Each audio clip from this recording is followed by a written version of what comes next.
Hi. Thank you. It's good to be with you. When I was asked to speak at the extravaganza, I was accused of being an expert on the subject of young adults in the church. And while I definitely don't feel like the worldwide expert on what it means to navigate the sometimes conflicting roles of or cultures of young adulthood in the church and young adulthood in America, it is something that I've spent a lot of time observing and looking at and a lot more time experiencing as a young adult myself. When I was 18, and a freshman in college, I had a pretty terrible experience with Christian Fellowship something or other organization on campus. And essentially, I left the church for 2 years. But I was invited back to the youth group that I had graduated from. And I was an adult volunteer youth group leader. And it was right about the same time as this that I went to the extravaganza for the first time in 2008 in Anaheim. The theme was Oasis, and I met many of you for the first time. It was an incredible group of people. You are an incredible group of people. And I learned quickly, after introducing myself in a workshop as just a volunteer from my church, that there's no such thing as just a volunteer. So for those of you who are volunteers, thank you for your partnership. You're incredible. It was also at this time, because of the extravaganza and the great experience I had with the youth group as a young adult leader, that I thought, maybe church is a home, and maybe I can play a role in the future of the church. And so I quit my suit and tie job at Target Corporation in Human Resources and became a youth director. And for that help in my discernment process, I will forever be grateful to the ELCA Youth Ministry Network. So thank you for that.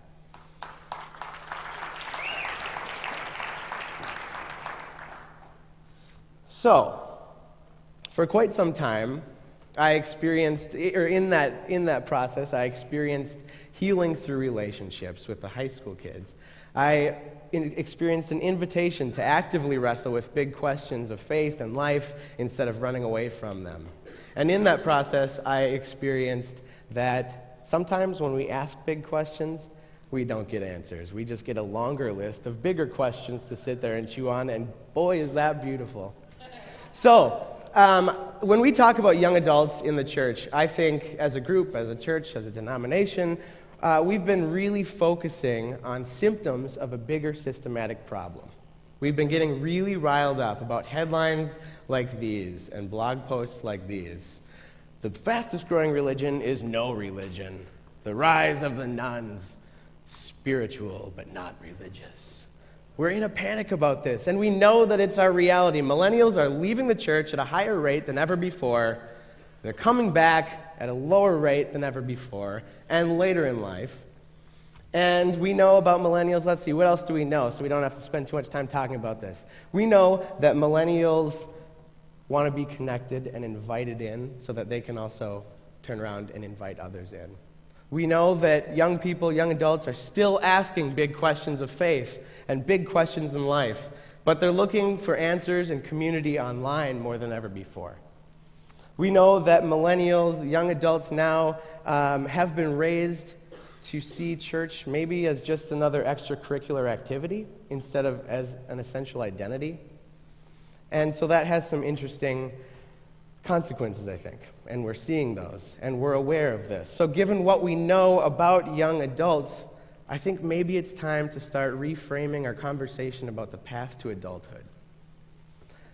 I think we need to, instead of just keep talking about our reality and what's going on in the church and nobody's coming back, I think we need to ask these questions about why and how do young people continue to find themselves so ill-equipped to struggle with questions and to ask big questions. I think we need to ask what this generation wants and what this generation needs in order to stay connected or reconnect to a community of faith into its 20s and beyond. And furthermore, I think when we talk about young adult ministry, what we're really talking about is a failure in our children's ministry. So I think we need to ask, what can we do to prevent today's children from becoming like today's disconnected young adults?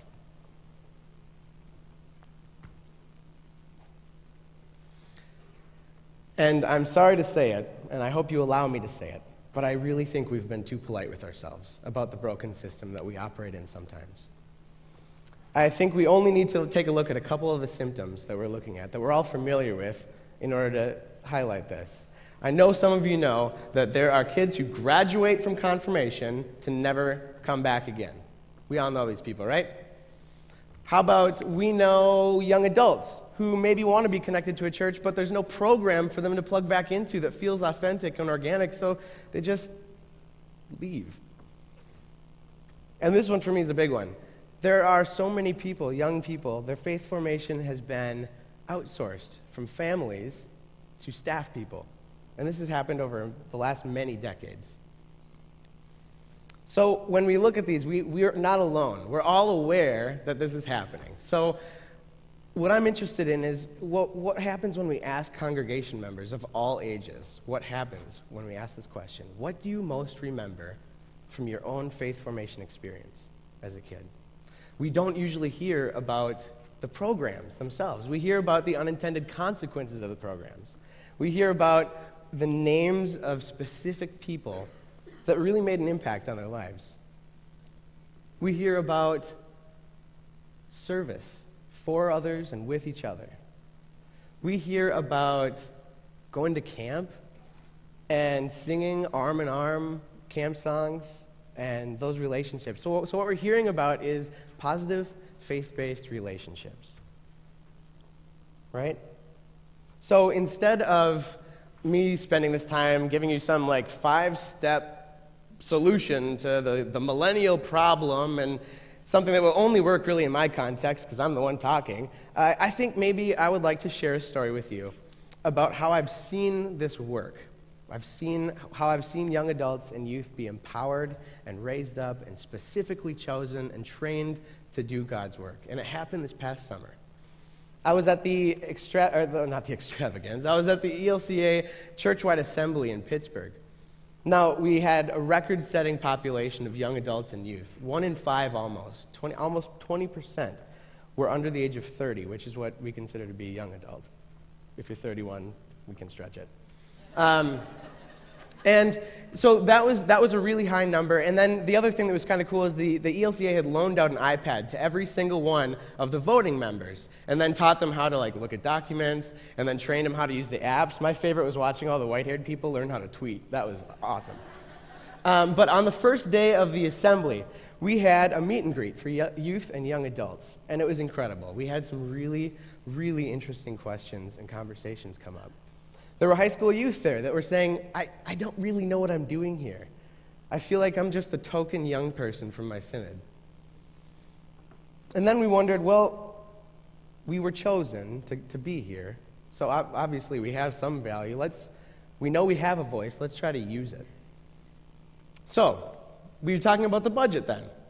We were looking at the current proposed budget at the time for the ELCA, the whole church-wide budget that 1% was dedicated to children, youth, and young adults.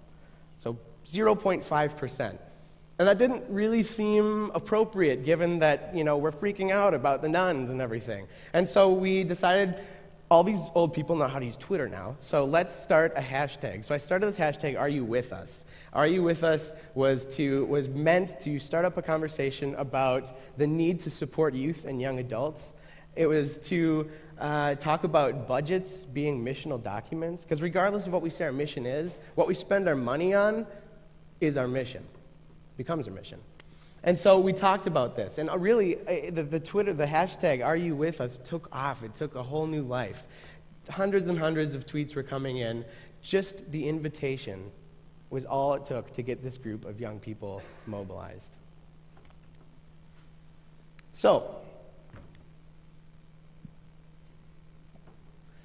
it took a whole new life of its own, and most of the questions that were submitted, this was a year that we elected a new bishop, and so most of the questions that were submitted from the crowd to the candidates were about youth and young adults, because this hashtag, it kept popping up on the Twitter feed of all these people, and they were saying, "Are you with us? What's this about?" And so we started having these conversations, and youth and young adults were getting a lot of attention. In fact, the night that Bishop Eaton was elected, she and Mark Hansen came to an ice cream social that was being hosted for youth and young adults. And the whole point The whole point of this was for them to talk specifically with young people, with youth and with young adults, and say, what do you hope for, and what do you dream about, and what can this church be? So that very same night then, there was a group of young adults that went over here, and they started writing a proposal to add on to the 25th anniversary campaign for the ELCA. This was our 1986 we started, or whatever, 1990, I don't know, whatever it was, the church started, and we were celebrating our 25th year, so there was a 25th anniversary campaign, and the young adults wrote a $4 million addition proposal for this capital campaign. And at the same time, a group of high school students went to their hotel rooms and pulled an all-nighter, writing in Sharpie across the shirts, white T-shirts, "Are you with us?" And then the next morning, they distributed them by the dozens to everybody. And in fact, Bishop Eaton sported one for the whole day, and that was pretty awesome. And so the good news is this proposal passed. So it was added on to the capital campaign. And I'm telling you, if you've ever had a moment, for me, this is the biggest one. If you've ever had a moment where you think, oh, the Holy Spirit actually does work and you can actually feel it, this was it. The excitement and energy was almost palpable. You could almost taste it. It was incredible. There were pastors and seminarians and bishops, and there were youth and young adults, and there were people at the assembly and people sitting at home in their pajamas on their own computers, all contributing to the conversation about what does it mean to fund us, to invest in young people. And they were saying how church-wide dollars impacted their ability to reconnect or stay connected with the church. And they also talked about how church-wide dollars had helped them to do incredible things like pursue youth ministry or ordain ministry through scholarship or join the Lutheran Volunteer Corps or scholarship for young adults in global mission. People are doing incredible, incredible things with church-wide dollars. And so that was passed, is added onto the campaign. Now, the 25th anniversary campaign at this point had not passed. So what happened was, moments before the capital campaign was going to be voted on, one young adult, the son of two pastors in the Carolinas, got up to the microphone in the assembly hall and recalled the story of the call of Samuel and Eli's responses to Samuel.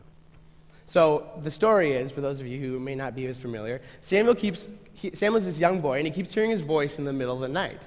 Samuel, Samuel. And so he'd run to Eli's bed, and Eli's this old priest or whatever, and Eli keeps saying, "No, I didn't call you, go back to bed." And Samuel would run back and say the next night, he'd say, "Here I am, you called me." And Eli would say, "No, get out of here, go to bed." And eventually, Eli realizes that maybe God's calling this young person directly. And so the next night, Samuel runs to his bed. "Eli, here I am, you called me." And he said, "No, I didn't, but go back to bed. And when you hear your voice again, say, 'Speak, Lord, for your servant is listening.'" Right? So, this young adult that I'm talking about got up to the mic, and he's recalling this story, and he said, and he's wearing this "Are You With Us" t-shirt, and he says, "Here we are, for you have called us. Now, church, please, please be the Eli to our Samuel."